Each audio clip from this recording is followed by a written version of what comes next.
My name is Amber McCarthy. I'm from Fitzroy Crossing and I work for Ngurrara Rangers. My name is Samantha Price. I'm from Baylor Community and I work for the Ngurrara Rangers. Hi, my name is Chantal Murray and I'm from Joy Springs Community and I work for the Ngurrara Rangers. I'm also the coordinator. Well, the Rangers do a variety of stuff out on country. Do water monitoring. We also do animal trapping, and we also do fire burning.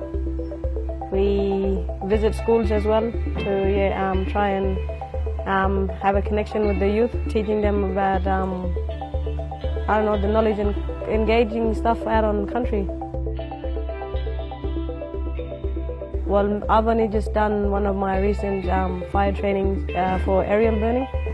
They use a machine called the IMO machine, incendiary machine, and they learn how to operate that machine while they're up on the air, and they click all these little capsules that come from the air, injects with some kind of chemical, and then that comes down. It takes about 30 seconds for it to light up. So by the time it hits the ground, that lights up, and that starts the bushfire. So it gives it the perfect line on where you want that fire to burn.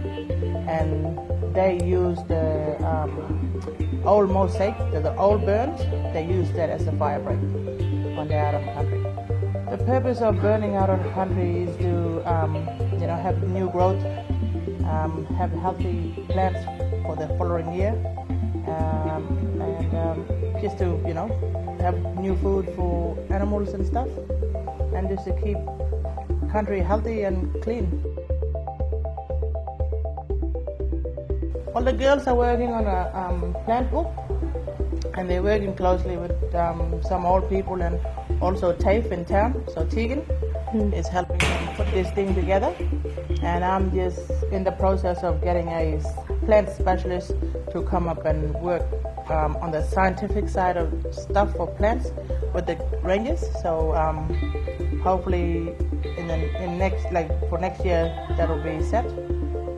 So the girls will be learning both ways, cultural way, how they use plants and stuff, and bush food, and scientific way.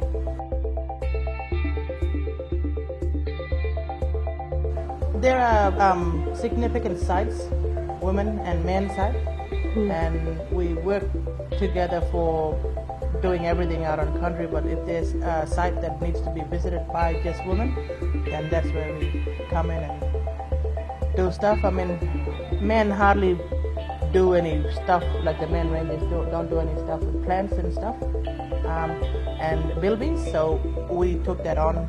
The women rangers took that on and made it as their project. So certain things that the men are not comfortable with doing, so we do it. It's different working for ranger because you're not stuck in one place. You're doing a whole lot of different things that you keep yourself occupied and busy instead of you working in the office and behind the desk or computer. So I like just to go out on country. The best part of this job for me would be the knowledge transfer. Having that opportunity to be out there in this beautiful country that we do our work, sitting down with all the old people and listening to their stories and explaining themselves where they came from, what food they've been living off, what tree that they've used for tools and stuff like that. That's the best part, is having that two-way learning and knowing that that knowledge is being passed on to us as rangers to be able to pass it on. That's the most important thing, I think. Last year we had our funding cut from the COAC Green Army funding. We had 6 women rangers, so 2 of them positions have been cut from that funding. So we're down to only 3 rangers. Yeah. So we're supposed to have 4 rangers now, and 2 got cut. So yeah. through our working on country project, we're supposed to have four rangers. And that's all we wanted to engage is, getting more women rangers on board, because there are heaps of young girls that wanting to work, but we just don't have that funding to be able to get them on board, not even with casuals. The ranger program is very important to people within the Kimberleys. There are many rangers working throughout the Kimberley. I think there's about 60-something rangers or maybe more. And heaps of ranger program, like ranger groups.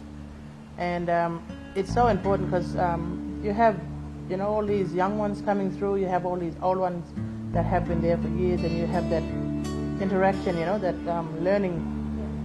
learning program, learning thing that's happening between them, and sharing their ideas and stuff, and upskilling the young rangers, And you also have kids at school that's wanting to become a ranger, That's how much important it is to be able to hear that from young kids at the school, And it makes the rangers feel proud that they're out there at their ancestors' country doing what their ancestors wanted them to do, 50 years ago. They had that plan then, and they're working, what their old people have been planning for. That's so important. We've got the access to country, we've got the vehicles and stuff, traditional owners and the communication with traditional owners. And we've also got the communication with schools, the connection with schools. So link that all together, you've got, an unstoppable program. That's very important. Yeah, it's pretty much just passing the knowledge from our ancestors, what we learned of them. We're pretty much like the main middle person, that we're passing it on down to the younger generation. So yeah, ranger program is important, yeah.